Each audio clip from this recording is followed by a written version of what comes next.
শ্রাবণ মাস শুরু হয়ে গিয়েছে। শিব ভক্তদের কাছে শ্রাবণ মাসের গুরুত্ব অপরিসীম। গোটা মাস ধরে বিভিন্ন শিব মন্দিরগুলিতে ভগবান শিবের মাথায় জল ঢালতে ভক্তদের ভিড় উপচে পড়ে। কমলা বস্ত্র পরে ভগবান শিবের মাথায় জল ঢালতে বিভিন্ন শিব মন্দিরগুলিতে থাকে ভক্তদের লম্বা লাইন।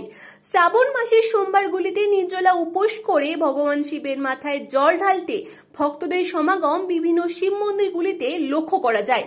পাশাপাশি মহিলারা বিভিন্ন রং বেরঙের চুড়ি পরে দেবাদিদেব মহাদেবের আরাধনা ও মহাদেবের মাথায় জল ঢালতে রওনা হয়ে থাকেন।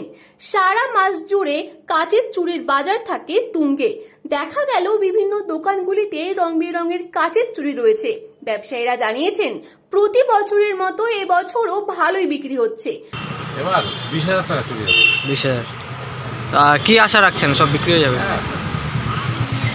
ছিল ভক্তরা শিবের ভক্ত ছিল, সোমবারে বেশি হবে ভক্ত।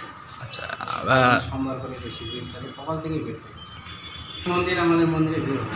আচ্ছা, তবে সব থেকে চাহিদা রয়েছে সবুজ রঙের কাচের চুড়ির। শ্রাবণ মাস সবেমাত্র পড়লেও অনেক আগে থেকে কাচের চুড়ির বিক্রি বেড়েছে। ব্যুরো রিপোর্ট, নিউজ বঙ্গ টাইম।